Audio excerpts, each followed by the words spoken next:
Hello and welcome to the Heirloom Farmer. I am sorting seeds from an heirloom pie pumpkin today, so I thought I'd show you what I'm doing. I already scooped the seeds and guts out of the pumpkin, and I separated out most of what I just call the guts. So that's just the spongy inside of the pumpkin that you don't cook to eat, but that's also not seeds. So I separated that out. And I have mostly seeds here. I need to go through and pick a few more of these, this slime out. But I wanted to show you a few things when it comes to saving seeds from heirloom pumpkins. So you can see here, I have a couple different seeds. This seed here it's really thin. And if you kind of squeeze it a little bit, there's nothing really inside the seed coating. So this is actually not a viable seed. It didn't mature enough and it would not sprout. So we set those aside, but you can usually tell they're very thin, they're usually smaller, and there's nothing inside of them. This one, I don't see this very often, so I'm glad I can show you this example. So this is actually a seed that already started to sprout inside the pumpkin. And I noticed this pumpkin had a few, and I believe it's due to the wet conditions and how much rain we got this year. So when I cut the pumpkin open, there was actually liquid, like watery liquid inside the pumpkin that came out, and that's pretty unusual. But we're seeing a higher water content in all of our pumpkins this year.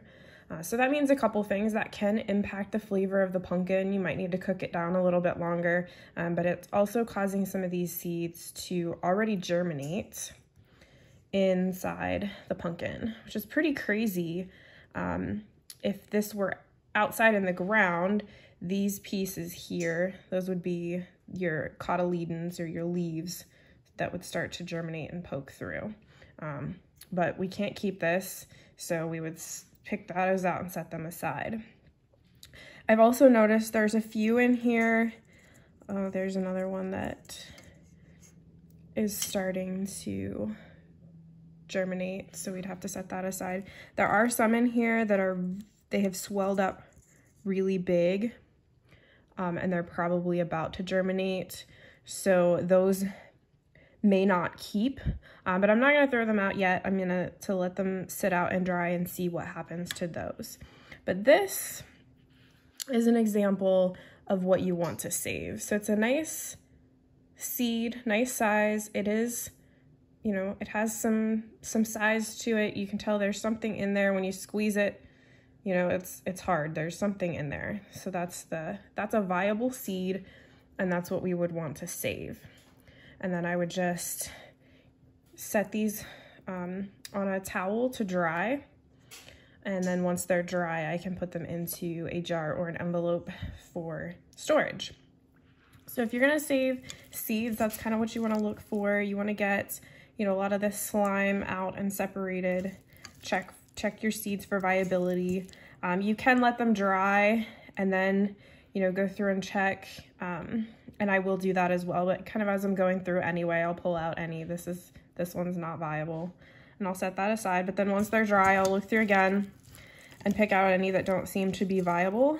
And that way we have a good collection of seeds to save. And then when we go to plant them next year or in the future years, we would have a good germination rate because our seeds are viable seeds. So I hope you learned something there. I hope you enjoy seed saving, whether it's pumpkins or other varieties. Give it a try because seed saving is an amazing skill to have.